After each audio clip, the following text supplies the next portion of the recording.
Guys, welcome to the Rock of Gibraltar. This is the Strait of Gibraltar. That across there is Morocco. That's Spain. So today I'm making a video about the spotlights or the searchlights for World War II for the planes, which would have been sitting right here. And they would have shown up into the sky at night to detract the airplanes from being able to drop bombs or attack Gibraltar at nighttime. So they had these massive spotlights that would occupy this area. And as you can see, we have an amazing view of the Bay of Gibraltar, which offers great protection. But not only that, we have this amazing view of the Strait of Gibraltar. So any ships coming from the Atlantic are easily visible here, miles and hours before they can actually get to Gibraltar and form any type of attack. Right here was built for the spotlight. Specifically, you can see the rock wall that's built here, and then we've got the platform right here where the light would have been, you know, a giant searchlight up to probably about, you know, the same size as this area here.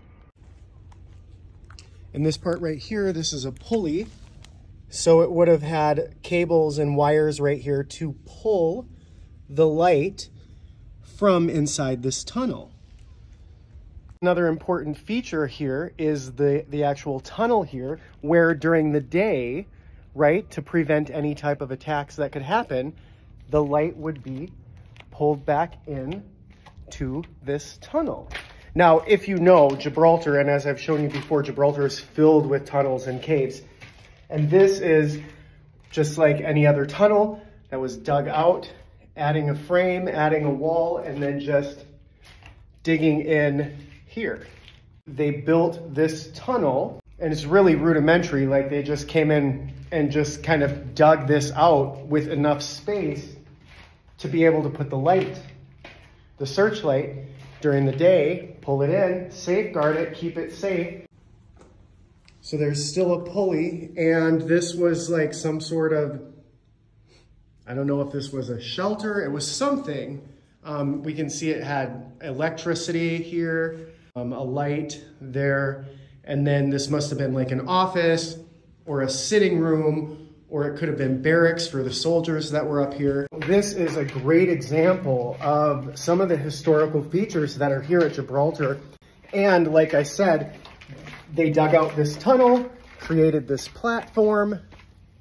They pull the searchlight out here at night, shine it up into the sky. And this is also another location where I was showing the PFCs, or the position finding cells, which are little blocks, cell blocks basically, to look for positions of ships. So starting in the 1800s, what they would do is they would have men up here, soldiers, in the position finding cells. There would have to be 3 of them, and they would map out the coordinates of a ship.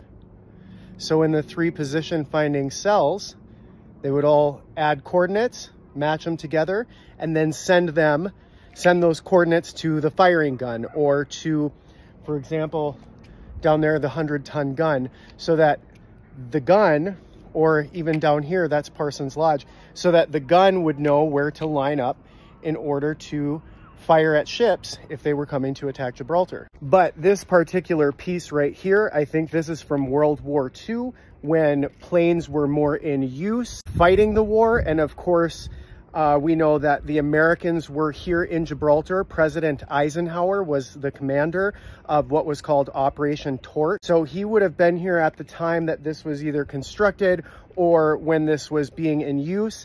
And he had an office deep down inside the Rock of Gibraltar. And I've been in there once. This particular history right here of where this searchlight was dates back to probably World War II. And it's just a really cool spot. Not a lot of people make it up this way. It's kind of off the beaten path, which is of course where I always go.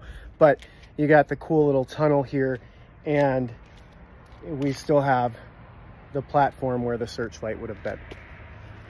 Thanks for joining the Spain Gibraltar channel.